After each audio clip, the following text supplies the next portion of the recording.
एक मनुष्य ने कहीं जाना था। उसने अपने पैरों से उपजाऊ भूमि को बंधिया करके पगडंडी काटी और वो वहां पर पहला पहुंचने वाला हुआ। दूसरे, तीसरे और चौथे ने वास्तव में उस पगडंडी को चौड़ी किया और कुछ वर्षों तक यूं ही लगातार जाते रहने से वो पगडंडी चौड़ा राजमार्ग बन गई। उस पर पत्थर या संगमरमर तक बिछा दिया गया और कभी-कभी उस पर छिड़काव भी होने लगा। वो पहला मनुष्य जहां गया था, वहीं सब कोई जाने लगे। कुछ काल में वो स्थान पूज्य हो गया और पहला आदमी, चाहे वहां किसी उद्देश्य से आया हो, अब वहां जाना ही लोगों का उद्देश्य रह गया। बड़े आदमी वहां घोड़ों हाथियों पर आते, मखमल कनात बिछाते जाते और अपने को धन्य मानते आते। गरीब आदमी कन कन मांगते वहां आते और जो अभागे वहां ना आ सकते, वे मरती बेला अपने पुत्र को थीजी के आन दिलाकर वहां जाने का निवेदन कर जाते। प्रयोजन ये है कि वहां मनुष्यों का प्रभाव बढ़ता ही गया। एक सज्जन ने वहां आने वाले लोगों को कठिनाई न हो, इसीलिए उस पवित्र स्थान के चारों ओर, जहां वह प्रथम मनुष्य आया था, हाथा खिंचवा दिया। दूसरे ने पहले के काम में कुछ जोड़ने या अपने नाम में कुछ जोड़ने के लोभ से उस पर एक छप्पर डलवा दिया। तीसरे ने, जो इन दोनों से पीछे रहना न चाहता था, एक सुंदर मकान से उस भूमि को ढक दिया। इस पर सोने का कलश चढ़ा दिया, चारों ओर से बेल छवा दी। अब वह यात्रा जो उस स्थान तक होती थी, उसकी सीमा की दीवारों और टट्टियों तक रह गई, क्योंकि प्रत्येक मनुष्य भीतर नहीं जा सकता। इस इनर सर्कल के पुजारी बने, भीतर जाने की भेंट हुई। यात्रा का चरम उद्देश्य बाहर की दीवार को स्पर्श करना ही रह गया, क्योंकि वो भी भाग्यवानों को ही मिलने लगा। कहना नहीं होगा, आने वालों के विश्राम के लिए धर्मशालाएं, कूप और तड़ाग, विलासों के लिए शुंडा और सूना, रमणीय और आमोद जमने लगे। और प्रति वर्ष जैसे भीतर जाने की योग्यता घटने लगी, बाहर रहने की योग्यता और इन विलासों में भाग लेने की योग्यता बढ़ी। उस भीड़ में ऐसे वेदांती भी पाए जाने लगे जो दूसरे की जेब को अपनी ही समझकर रुपया निकाल लेते। कभी कभी ब्रह्मा एक ही है, उससे जार और पति में भेद के अध्यास को मिटा देने वाली अद्वैतवादिनी और स्वकीया परकीया के भ्रम से अवधूत विधूत सदाचारों के शुद्ध द्वैत के कारण रक्तपात भी होने लगा। पहले यात्राएं दिन ही दिन में होती थी, मन से होती थी। अब चार चार दिन में नाच गान के साथ और ऑफिस के काम को करते सवारी आने लगी। एक सज्जन ने देखा कि यहाँ आने वालों को समय के ज्ञान के बिना बड़ा कष्ट होता है। अतएव उस पुण्य आत्मा ने बड़े व्यय से एक घंटा घर उस नए बने मकान के ऊपर लगवा दिया।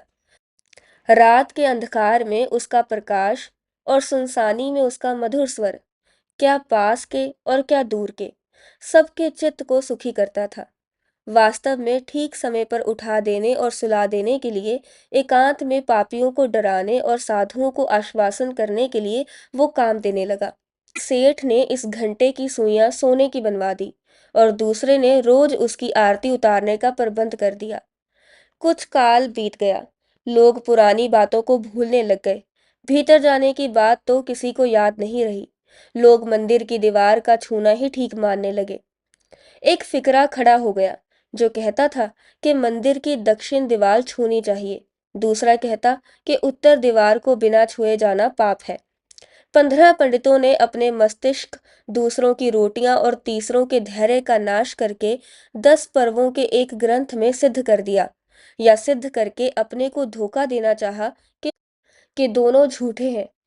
पवित्रता प्राप्त करने के लिए घंटे की मधुर ध्वनि का सुनना मात्र पर्याप्त है। मंदिर के भीतर जाने का तो किसी को अधिकार ही नहीं है। बाहर की शुंडा और सूना में बैठने से भी पुण्य होता है, क्योंकि घंटे का पवित्र स्वर उन्हें पूत कर चुका है।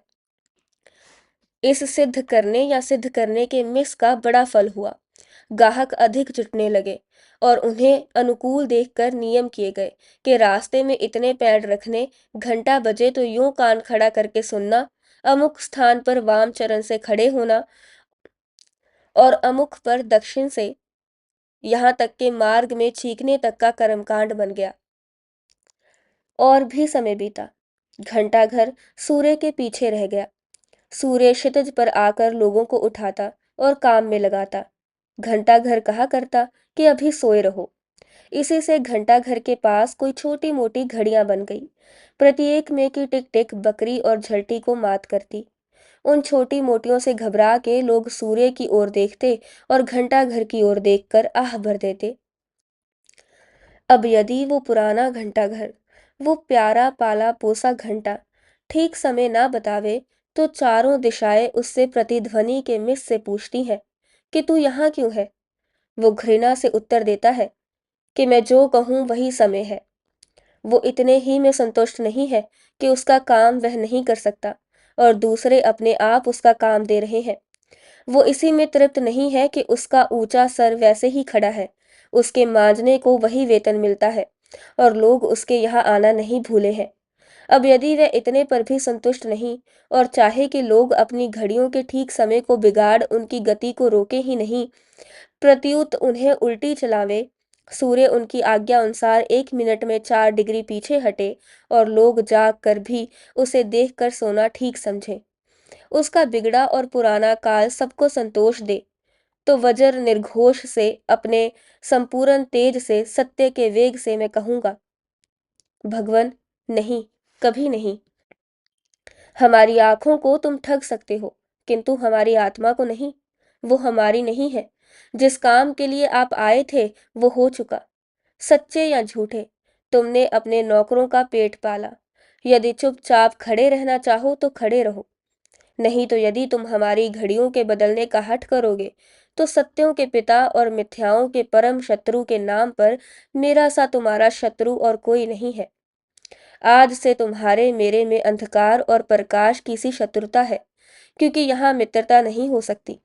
तुम बिना आत्मा की देह हो, बिना देह का कपड़ा हो, बिना सत्य के झूठे हो। तुम जगदीश्वर के नहीं हो और ना तुम पर उसकी संपत्ति है। ये व्यवस्था किसी और को दी हुई है। जो उचका मुझे तमंचा दिखा दे, मेरी थैली उसी की। जो दुष्ट मेरी आंख में सुई डाल दे, वो उसे फोड़ सकता है, किंतु मेरी आत्मा मेरी और जगदीश्वर की है। उसे तू, हे बेतुके घंटा घर, नहीं छल सकता। अपनी भलाई चाहे तो हमारा धन्यवाद ले और चला जा।